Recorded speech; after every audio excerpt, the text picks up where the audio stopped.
This is football. This is football. Mwah, chef's kiss. 4 goals, a clean sheet, 3 points, positive goal difference, back in the top half of the table. What more could you possibly ask for from a Manchester United manager in his second game in the Premier League? Absolutely unreal. And before I talk about the game, I think it's important to acknowledge something that I feel like a lot of Manchester United fans will be feeling at this moment. And some will be afraid to admit it because they don't want to drink the Kool-Aid. They don't want to get their hearts broken. They've got a lot of PTSD because of our previous managers.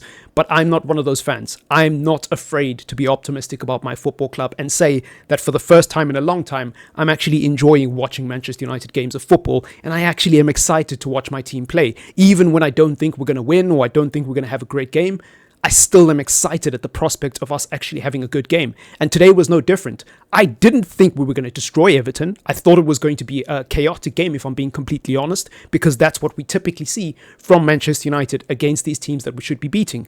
But for the first time, we actually scored loads of goals. We kept a clean sheet. We had great collective and individual performances. And on top of that, we actually had structure. Granted, the first half wasn't perfect. We were getting carved open in transition a lot, but that's just a byproduct of 2 things. One, playing a high line. That's always going to happen. Manchester City get counted every week, even in their pomp, right? This is just normal if you play a high line in football, especially when you have 3 centre-backs and 2 central defensive midfielders who are very narrow and you're conceding a lot of space out wide.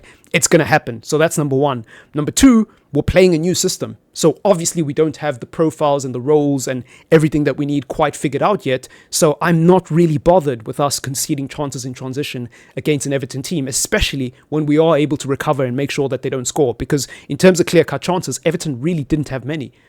Apart from a little stodgy spell and maybe a 10-minute, 15 spell in that first half, they didn't really do anything throughout the entire game. We dominated possession. We dominated the chances. Yes, we couldn't retain the ball that well in the first half, as I keep reiterating, but it got better with time.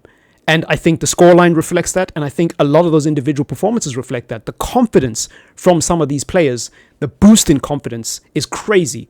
I mean, from back to front, Manchester United just look confident. Andre Onana in goal looks like a completely different player to what we saw last season. He seems confident, he seems competent, and he seems comfortable now actually playing out from the back instead of hoofing the ball up the field or being instructed to play this direct, long ball FC. Andre Onana looks like a beast under Amorim so far, and even under Erik ten Hag. He was the reason Erik ten Hag stayed in a job for so long, to be honest. Over the last couple of months, he's been saving United, and he's been prolonging the axing of that bold manager who we shall not speak of again in today's video. So shout out to Andre Onana. Shout out to Mazraoui, playing out of position, playing in the centre-back, doing a job, but looking so comfortable and so effective defensively and going forward. He is just such a delight to watch. A truly majestic footballer, and he is arguably, pound for pound, at least on current form, the best signing post Sir Alex. In terms of value for money, it's ridiculous what we got when you consider what we paid for Mazraoui. There is not a single player that I can think of that we've signed post Sir Alex that has been this great in terms of value for money. So shout out to Mazraoui, shout out to Amad Diallo. I believe he had 3 key passes played today, 2 assists, and if I'm not mistaken, also created a couple of big chances as well. He is just a sensational player to watch.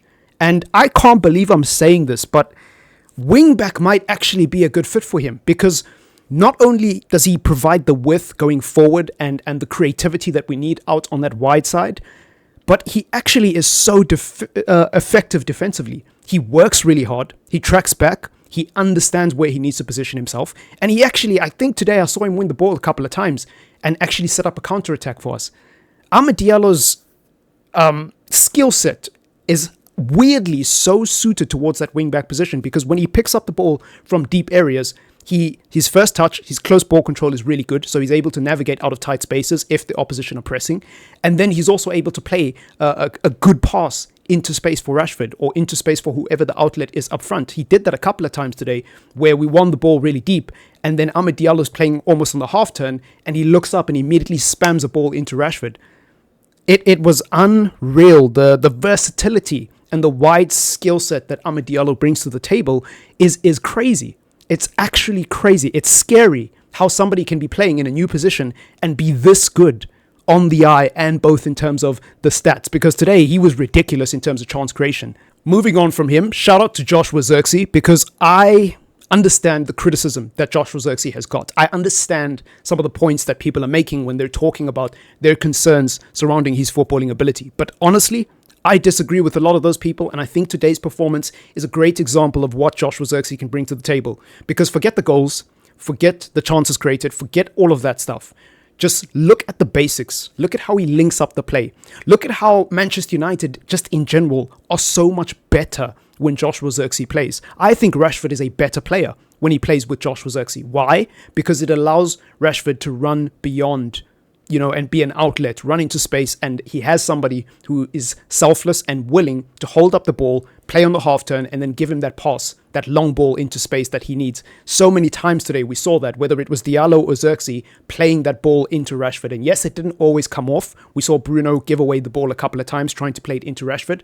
But the point is, our team is a lot more dynamic, because when we need to, we can progress the ball up the field slowly, play a couple of 1-2s, and try to break a team down that way. But when we need to counter as well, we've got players who have that good close ball control and that good hold-up play and that link-up play, who can buy time for the likes of Rashford to set up his run and get in behind.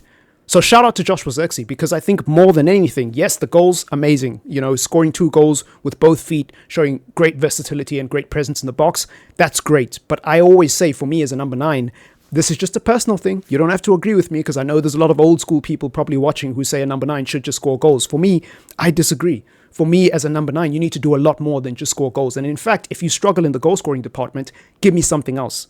Give me something else. Obviously, in an ideal world, I want a number 9 who holds up the ball, does all of these things, and scores lots of goals. But those are very rare in the modern game. So if I'm picking someone, especially when I've got Rashford in the team, who is very selfish. I'm picking someone who's going to be a hold-up merchant. I'm picking someone who's going to be a link man. I'm picking someone who's going to be selfless. And his first instinct is not, I'm trying to score. His first instinct is, how can I make the team better? How can I be a platform for others to step on and succeed? And that's what I saw today. Rashford didn't have the best of games, but he linked up really well with Zirkzee and he grew into the game.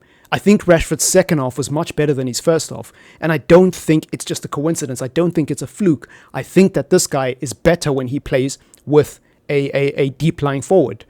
The proof is in the pudding, because even when Martial was in the team, Rashford looked like a better player. It is not a coincidence. But yeah, man, shout out to Rashford, shout out to Joshua Zirkzee, shout out to Casemiro as well. I saw someone criticizing Casemiro, and to be fair, they made some very good points as to why Casemiro maybe didn't have the best of games, but I respectfully disagree. I think Casemiro today was excellent. Yes, there is question marks about his mobility and his weaknesses in transition, but Casemiro's never really been a mobile player. Casemiro's never really been that type of destroyer. Casemiro made a living at Real Madrid and in his first season at Manchester United by reading the game and positioning himself really well. Now, granted, today he got caught in a couple of compromising positions, but that's not his fault. That's just the system. That's just the fact that we're actually playing an aggressive high line and players are going to get caught out of position. It is what it is.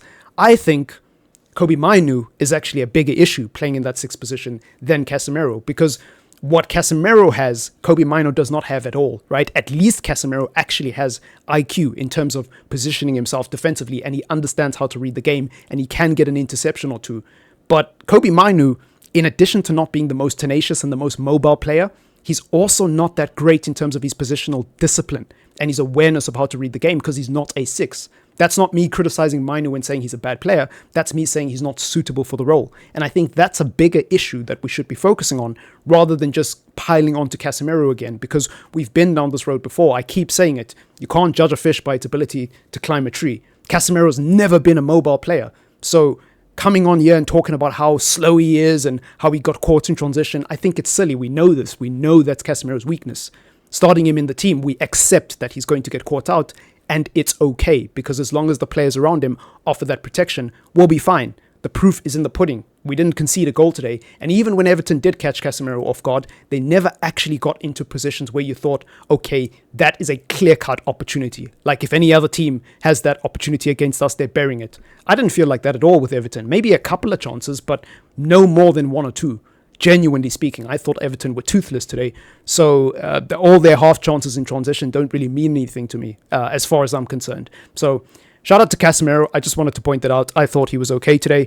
Final thoughts before I wrap up this video. Shout out to Ruben Amorim, because he has restored my faith, my excitement, my optimism, my enjoyment, more importantly. He's made me enjoy watching Manchester United again, and he's only been here for 2 games, which is crazy.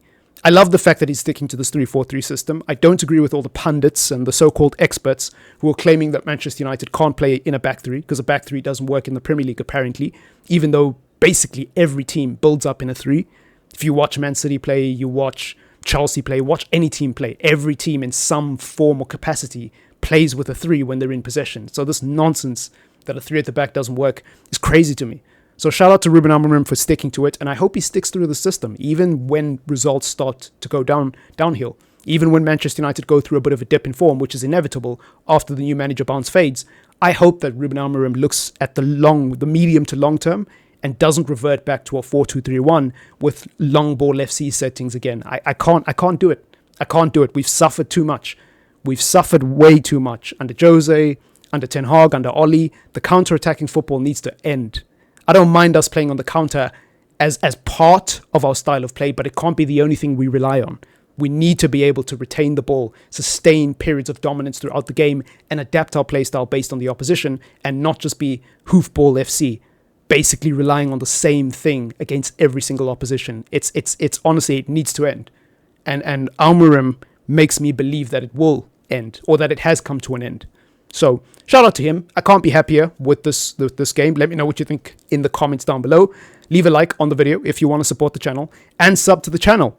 Otherwise, it's been your boy Triple M. Adios.